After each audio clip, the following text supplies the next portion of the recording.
Ассалаумағалейкум. Міне, қой жылы да өтіп барады. Жалпы өткен жыл қандай болды? Сіз үшін несімен есте қалды? Құрмет грамотасымен марапатталдым. Президенттің қолы қойылған. Бұл да мен күтпеген және бір жағымды өзім үшін жаңалық болды. Байқаудан бас жүлде алдым. Қомақты қаржысымен, материалдық тұрғыдан сол шығар. Жеке үйімді бастадым. Үйде ең алғаш отау құрды. Одан бөлек қарындасым тұрмысқа шықты. Осы кетіп бара жатқан жыл енді өз басымды айтатын болсам, маған өте жайлы жыл болды. Өзіме ұнады, өз басымда бала таптым. Негізінде қой жылында ойып тұрып орын алған елеулі оқиғалар көп болды. Ұлы дала елінің тарихын түгендеп, қазақ хандығының 550 жылдығын атап өттік. Талай саяси және мәдени шаралардың куәгері болдық.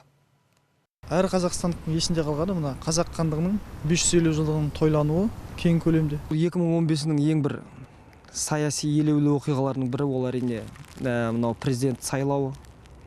Барлық Қазақстан бірігіп өзінің таңдауын жасады. Қазақ хандығының 550 жылдығын тойлап өткенімен есте қалды. Жеңістің 70 жылдығы тойланды осы жылы.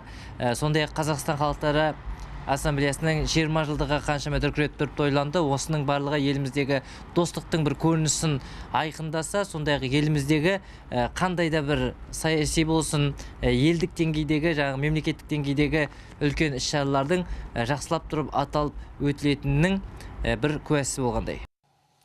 Жаһандық дағдарыс, рухани күйзеліс. Бүгінде қақтығыс көп бәрінен. Мысырда, Сирияда құлаған Ресей ұшақтары, әлемді дүр сілкіндірген Париждегі лаңкестік. Терроризм шекара талғамайды, ұлт таңдамайды. Жалпыға ортақ қауіп. Мұны елбасымыз жиі айтып жүр. Биыл жаһанның ең биік мінберінен Нұрсұлтан Назарбаев салиқалы ойларын ана тілінде саралады. Бұл күн қазақ тарихына алтын әріппен енді. 25 жылда тәуелсіздігіміздің жеткен үлкен табысымыз меніңше осы болды деп ойлаймын. Себебі бұл көрініс, көрсеткіш десе де болады. Бұл әрине әр қазақстандық үшін мақтанарлық бір жайт болды деп ойлаймын. Өйткені ең біріншіден Біріккен ұлттар ұйымының трибунасынан кез келген мемлекеттің елбасы сөйлей бермейді, және өз ана тілімізде сөйлегені бұл тілге деген құрмет деп білемін. Елбасының Біріккен ұлттар ұйымының 70-ші сессиясында сөйлеген сөзі әрине баршамызды да қуантты, ләззат алып отырдық, сүйінші сұрап жатты. Шынында да бір жүректе толқу болды, қуаныш болды. Көппен көрген ұлы той дейміз. Әлемдік дағдарыстың белең алуы еліміздің экономикасын айналып өткен жоқ. Мұнай, валюта нарығындағы өзгерістер төл теңгемізге, экономикамызға қаншалықты әсер етіп жатқанын өздеріңіз көріп отырсыздар.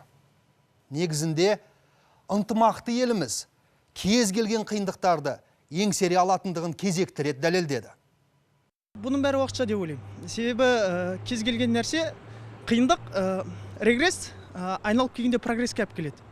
Бұл регресстердің бәрі меніңше ойлаймын, түптің түбінде біздің шынымен де 30 елдің қатарымызға қосу үшін қалай айтсам болады, қамшылайды ғой атты, сол қамшы сияқты болады. Сондай әсер етті деп ойлаймын. Дағдарыс кезі тек қана қиын кез емес, бұл дағдарыс кезі көптеген елдердің тарих дәлелдегендей, көптеген елдердің жеңіспен шыққан кезеңі.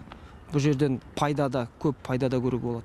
Сонымен қоса енді бұл теңгенің бұндай дағдарысқа түскені бұл бір уақытша кезең деп ойлаймын. Енді барлық қазақ халқымызға, Қазақстанымызға тілейтінім тек қана жаңа жыл 16-шы жылда тек қана бақыт, аспанымыз ашық болсын, бала-шағамыз аман сау болсын, еліміз тыныш болсын.